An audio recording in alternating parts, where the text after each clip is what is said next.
Okay, and good morning, everyone. So how are you? So yeah, this is the last day. I know that Singapore 10 a.m. is a little early for many people.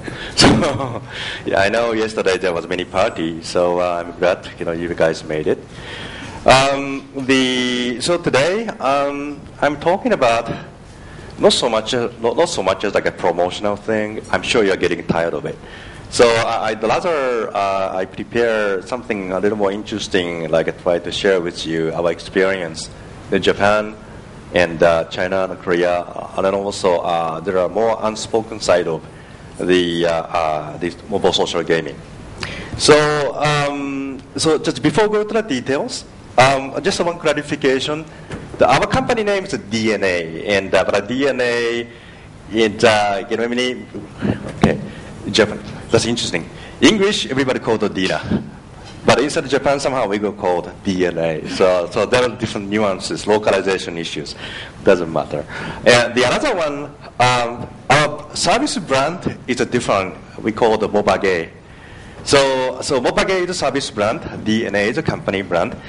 And so MopaGate is very Asian sound, but for Westerners, they don't pronounce the MopaGate. They call it Mobage. But anyway, so I'm starting with a Japan story. I just start with a few interesting factoid about MopaGate and JP Mobile Social Market.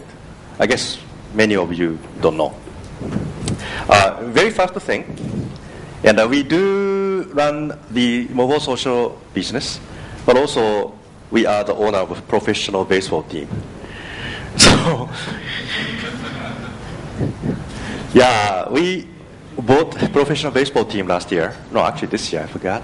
But when announcement came, many employees, including myself, thought, why? Why we spent $200 million? Well, we are making lots of money and paying the government like 45% tax. It's not good, but there's still $200 million is big money, right? But after this purchase, and everyone recognized the reason why. Because professional baseball in Japan is so huge. Every morning, every evening, every media, TV, internet, newspaper, talk about this. So, DeNA, right?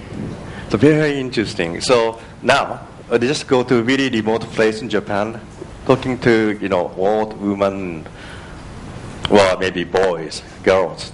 So they know, they recognize the name of DeNA, even though they don't know what we do.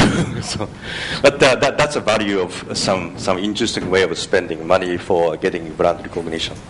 So sure, you didn't know this. Then by the way, this is a cap that I just brought in. Because like you, I thought this industry, like skinheads, is kind of cool.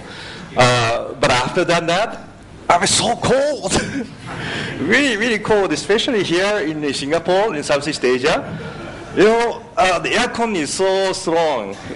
Right? So I got the cold indeed. I have to protect my head. Okay, so a little more serious, huh? So everybody knows, sure, mobile social gaming is a big business. But this is really recent phenomena. So our revenue run rate as of today is about $2 billion a year. It's a big number. But social mobile gaming really started late 2009. So it's only like 3 years. 3 years from 0 to $5 billion. So nobody expected, including ourselves. It's just a really incredible the growth, like a $0 to $5 billion in 3 years. And as we go through now, we understand the reason why. It's very sticky, but also for everybody, this is a really way to use, spend the time and spend money. Then also there are lots of the science behind it. It's unlike the typical like a Java games or like a console game. This online games and social game has far more science than art. So that's the reason once you master how to make really good game and how to run professionally, actually you could grow business very fast. And also, perhaps many people don't know, when we started mobile social business, initially 100% of our revenue coming from our own first-party game. But as you can see, this bottom portion is revenue coming from third-party games. So as of today, like close to 60% revenue is coming from third-party. So that happened in a very short time, like 18 months. So that also means we have really changed the way we run the business from really more like our own publisher model to really transform ourselves to the platform guy. So we have far more emphasis on like SDK and tools and data mining support, all kind of thing. So it's interesting how we transform ourselves. So now this trend is very clearly continues. So we could imagine more and more third-party revenue coming from. The third, I think this is also many people don't know. How much money you're going to make from MopaGate, right? Okay, so this is revenue from the third-party titles. So if some of you make a game and achieving MopaGate top 20, how much money you're going to make it? So yeah, it's around $1 million a month. So that's big money. And if you achieving like top 5, tens of millions of dollars a month. And your game life is not just 1 month. Your game life could be 6 months, could be a year. So you could imagine how much money you could make. So, and also very importantly, the reason why all the Japanese mobile business really took off, it's a really favorable revenue share model to developers. So first of all, Korea got only 30% of gross revenue. We got 87%. Then we're going to distribute 70% of our revenue to developers. But think about, if you make tens of millions of dollars a month for like 1 year at a gross revenue, then you get 70%. So that's the way we enable developer. That's the way people come to work for us, right? So it is very key, and without enabling the developers, nothing's going to happen. So just so we have to work together and grow the pie. As the pie becomes bigger, everybody wins. So that's the way we want to work. So this is also interesting story, and many people perhaps don't know, and we didn't really tell the story before. Our business is really, when we are talking about game, in most of cases, people take a look at only one side of a coin, which is gameplay and how it look like, and fun, cool thing like games. However, mobile social gaming or social gaming, it's actually the reverse side of a coin, which is how to operate the game is more important. So this is just the idea. So every day we have 20 billion page view, and roughly 20% of Japanese mobile traffic coming to our data center. These are all variable data. Then, not only that, so this is actually very important. Like every day we get to 1.2 terabyte of event log. So, this data is not, the video or just the text. I mean, 1.2 terabyte. It's a huge text of data, right? And we analyze everything on a real time. We have Hadoop, the architecture, and we have like a 500 CPU parallel processing, everything on a real time. And maybe some of you has attended, another DeNA session a couple of days ago from Yotsuyama-san. That was very actually good session. So the way we work every day is by the end of the day, it's all our data center send out log data and analytic data. The very first thing in the morning, a team coming together, start analyzing what happened yesterday. Then just we check all the KPI, how things go. Then based on our analysis, so our team decided, okay, so by jump today, we're going to change the game. We add maybe 2 more stages. Maybe we're going to do something else. So every day we have to go through cycle. So kind of cool, right? So that's the reason, it's this has been one of the biggest challenge. We always talking about people feel cool about like our revenue grows so fast and everybody like the game, but the real power and the real core competency of DeNA is actually this part. Think about our traffic, like our revenue grew like 4 times last 4 years, and our traffic grew 4 times last 4 years, and we kept doing this. So this is a huge effort, and this is the way we make money. And also one benefit is since we really know how to analyze data. So those developers coming to us, and we definitely help you because we know the stats. And also interesting data miners. Data miners usually more like mathematicians and engineers. However, in our case, we have analytic tools that's abstract, high enough that to the extent our business guy also part of analyst team. So as Suyama-san's session, he mentioned that. So every team member, every game team has at least one analyst is assigned to make sure how we're gonna do data mining for particular game titles. So also this is interesting. So this is one of the outcome from our data mining. So so we analyze the data and we analyze the user behavior and everything to the extent. So we identified, this is just one example, few really, influencers, like how influencer, actually, not actually, they are not really influencing, but I ended up influencing. So like a basic net effect. So this one is, so one invite to one core user, let's do like 15,000 new sign up. So this is really amazing. After we have done this kind of analysis, now we recognize, okay, wow.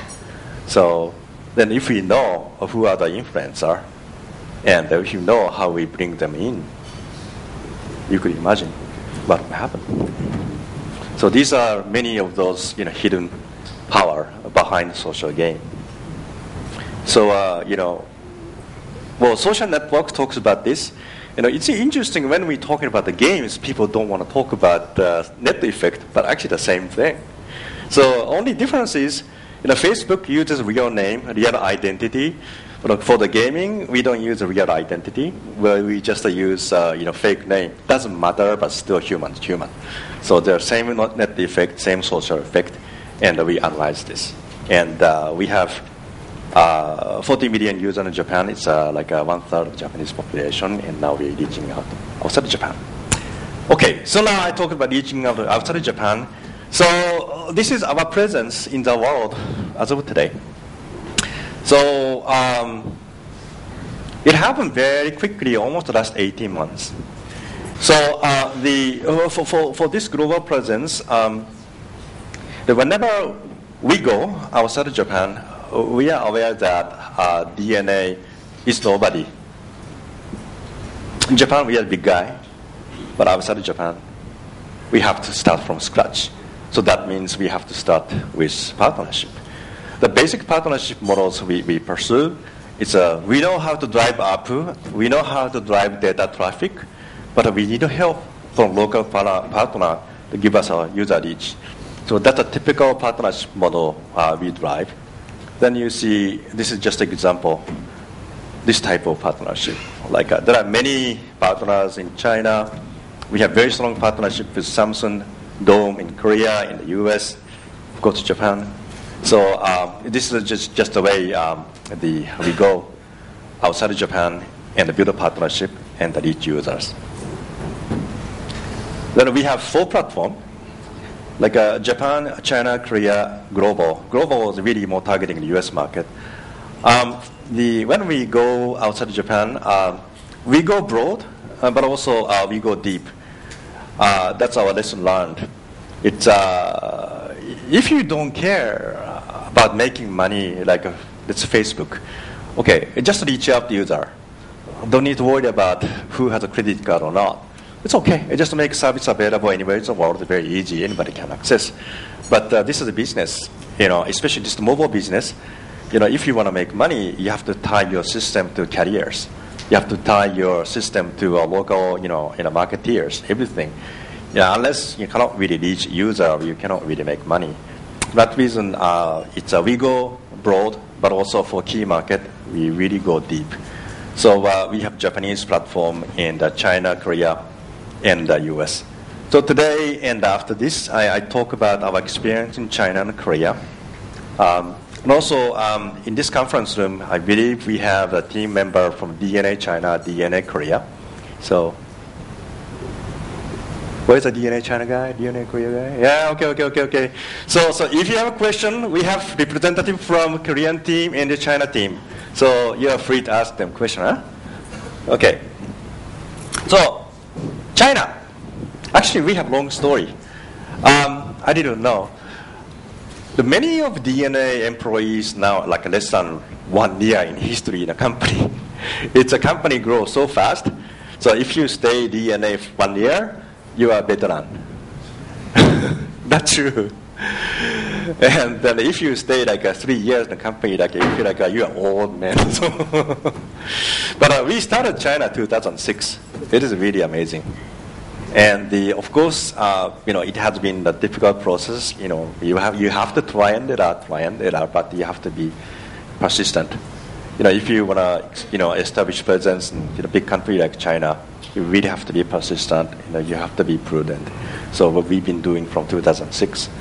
So after try and error, so finally we got a recipe for success, we believe. So we launched MopaGate China last year. The covers web version in Android and iOS. So the way we working and in China, it's combination of organic growth, and also we have done staged investment.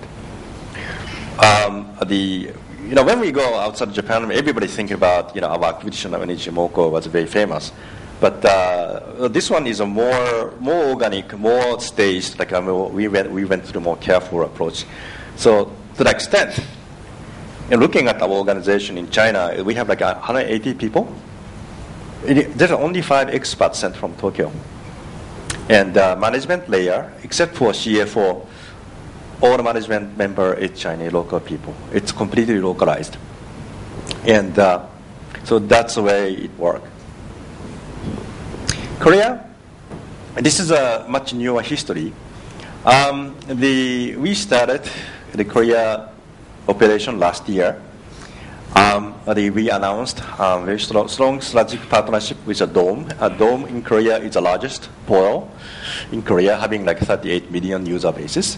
So that's the way, again, this is the way we drive our pool, they provide us user reach.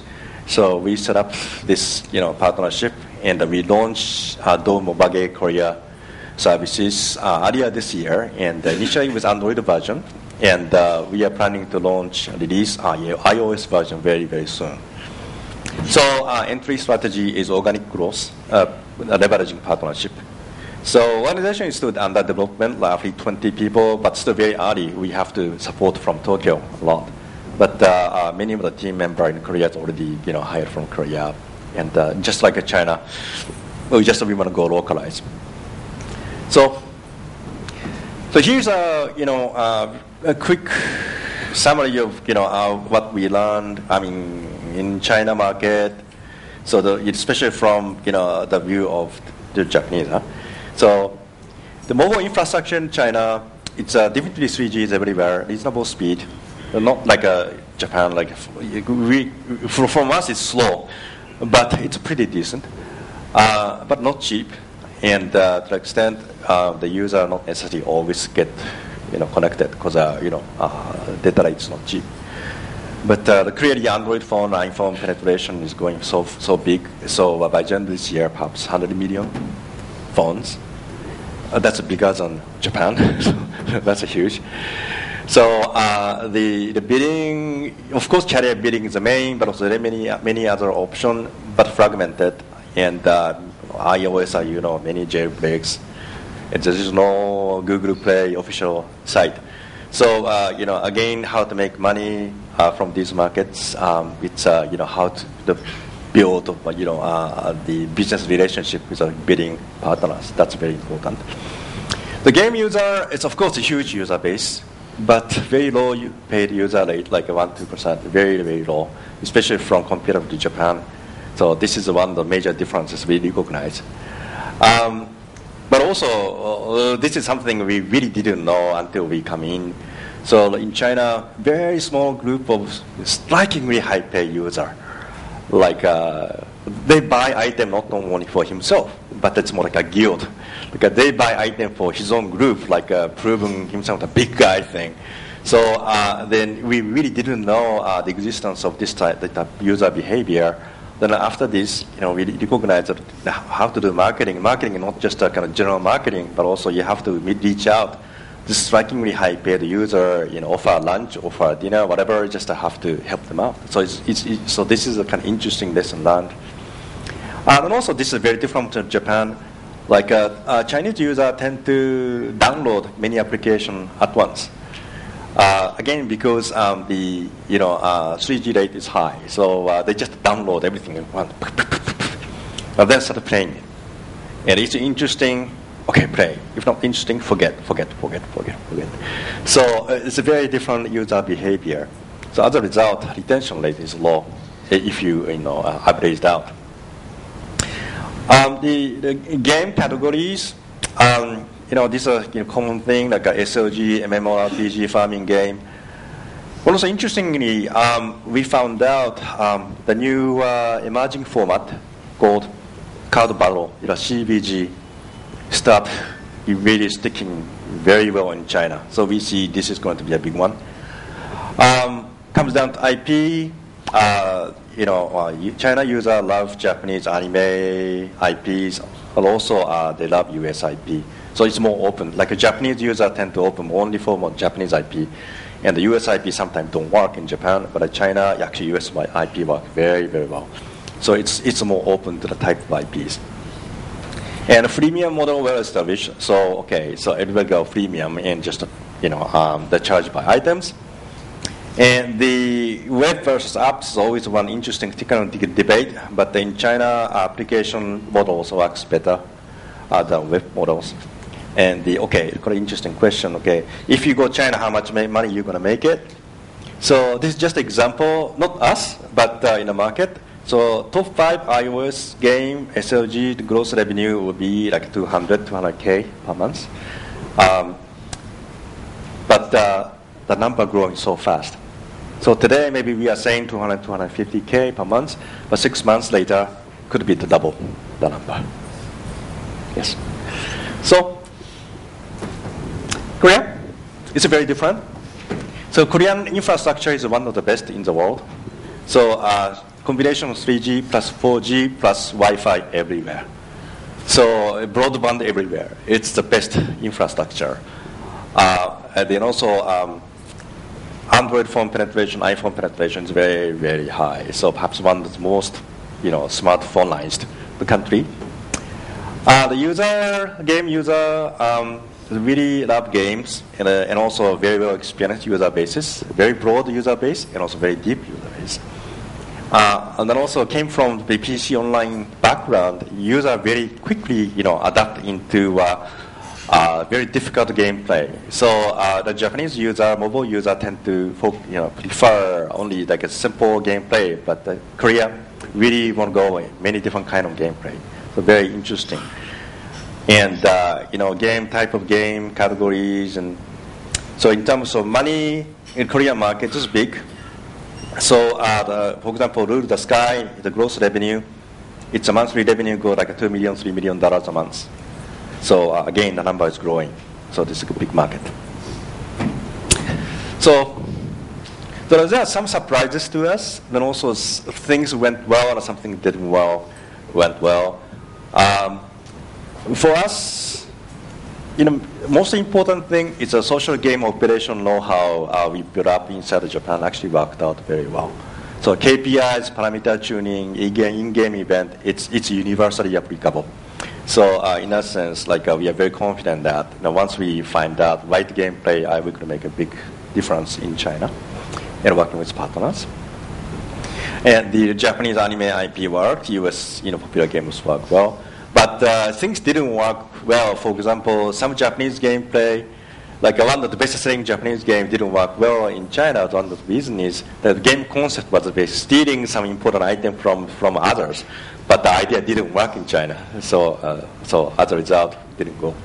So and also each market has a different like a price point. Like so there was a debate, but should we, whether or not we should go adjusting the item pricing to different country? But in China, we have different price point because each country is a different, economy is different.